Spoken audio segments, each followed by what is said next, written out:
Bonjour à tous et on continue avec le mouvement du player. En fait, là-dedans, dans mon environnement, je n'ai rien touché. Sauf, oui, en fait, j'ai cliqué CTRL plus SHIFT plus F pour changer la vue de, de ma caméra parce qu'en fait, ça va être un jeu qui va se visualiser à partir du haut.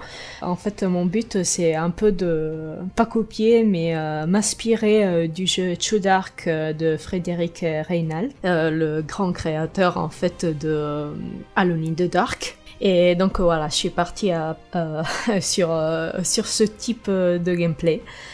Alors, en fait, là, les nouveaux éléments sont la caméra, donc j'ai récupéré la caméra et donc j'ai récupéré voilà le main de cette caméra. Ensuite, là c'est le bordel et je vous montre ma fonction Move Player d'abord. Et donc en fait j'utilise un vecteur 3 sur la 3D, donc c'est important d'utiliser le vecteur 3 sinon ça va jamais marcher. Et en fait je vais dire que l'agent, vu que j'ai utilisé tout à l'heure le Nav Mesh Agent de Unity, en fait il me suffit de dire agent et cette destination et la target position, donc la position sur laquelle je veux que le player aille.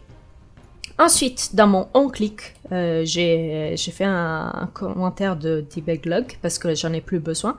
Et j'ai créé je peux pas appeler ça variable, mais deux éléments. Donc, un raycast it.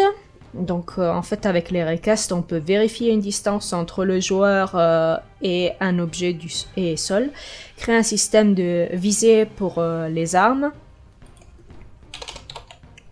un système de vision la Metal Gear Solid, j'en ai pas besoin mais bon, ok, et elle a amélioré les collisions. Donc j'ai utilisé un raycast hit.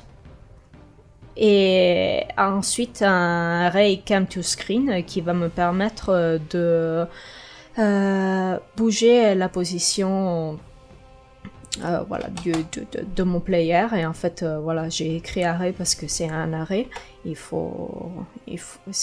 y a des éléments.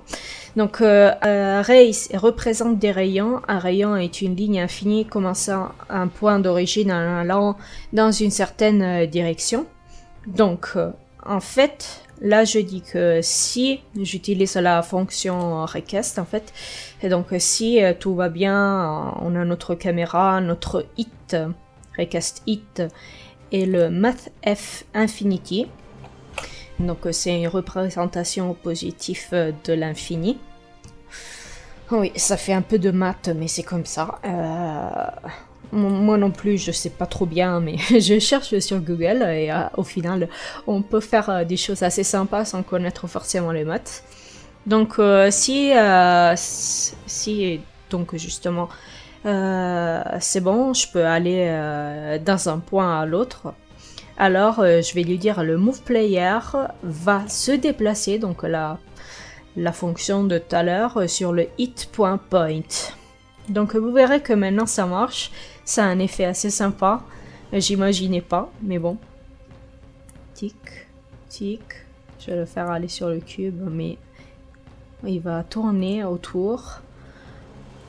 Et voilà. Sincèrement, je suis allée sur Google pour chercher des trucs comme ça, mais sinon je l'aurais bien fait à la main. Et vous voyez comment le personnage bouge, ça a un effet très sympa, je suis assez contente du résultat. Bon, merci pour m'avoir suivi et à la prochaine.